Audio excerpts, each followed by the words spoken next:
Well, it was a head-to-head matchup Monday night for the candidates running for Senator of Pennsylvania. Republicans and Democrats held separate debates ahead of their primary elections in May.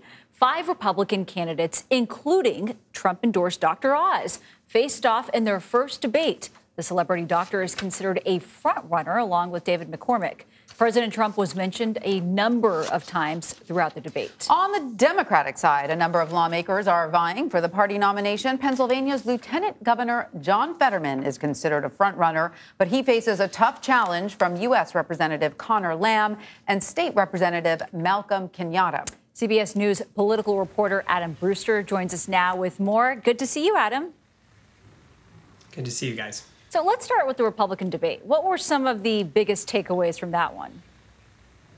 Yeah, certainly we saw, of course, on the issues, these candidates agree on a lot of policies, whether it's regards to immigration or energy or abortion or even trans athletes playing in women's sports. But, it is a debate, so we saw candidates try to draw some daylight between themselves and certainly some of the frontrunners, right? David McCormick, a former hedge fund manager, and Mehmet Oz faced a lot of attacks from their opponents saying, hey, these guys just showed up in Pennsylvania recently. Like, they are not lifelong, deeply rooted in Pennsylvania or haven't been here for a while like some of us have. And they push back against some of those attacks, touting their various ties to the state. McCormick is someone who grew up there and has spent a lot of time there throughout his life. And, of course, Mehmet Oz has also faced criticism from his opponents for past comments he's made, whether it be on his television show or in various articles or interviews he's written, people saying, hey, he's not conservative enough. But as you mentioned, he does have the endorsement of former President Trump, and he has said that shows that I am a conservative candidate. And sort of a theme we saw in this debate and that we've seen throughout these midterms on the Republican side, whether it's in debates or on the campaign trail or in advertisements, are touting ties to whether it's former President Trump or just Trumpism and the Trumpism that exists within the Republican Party and in conservative politics. People using the phrase like, I'm an America First candidate, right? Even though Donald Trump has given his endorsement, that's a phrase that we heard repeated a lot, or building the wall. And we even heard one candidate, Kathy Barnett, say, look, Donald Trump doesn't own the MAGA movement. This is a group and a movement and a belief set that existed before, and it's something that he sort of latched onto, as we've seen people try to tap into that wing of the party,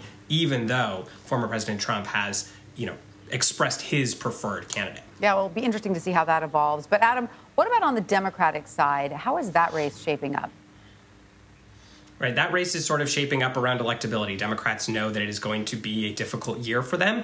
We have seen John Fetterman, the lieutenant governor, sort of hold a decent lead in the polls, and he is someone who has staked out more progressive claims. He hasn't necessarily wrapped his arms around Medicare for all in this campaign, but he hasn't necessarily pushed it away. He said whatever it takes to get to universal health care. It's something that he was pushed on again in the debate last night. And then you have Connor Lamb, a congressman from the Pittsburgh area who has faced 3 tough races and won and said, hey, I'm someone who can win the middle voter. And, also pointed to his record in Congress, saying I voted for things like the Build Back Better plan, like plans to lower prescription drugs, all these priorities that Democrats have. Those are things that I support, as he has sort of faced attacks from Fetterman and others of, perhaps being too moderate and someone who can't excite the base. Malcolm Kenyatta, a state representative from Philadelphia, is also someone who has, tried to make that electability argument. And he is someone who has brought up a 2013 incident involving John Fetterman. There was a shooting in the town where Fetterman was mayor. Fetterman, grabbed a gun and chased after what turned out to be an innocent black jogger. There's a disagreement about,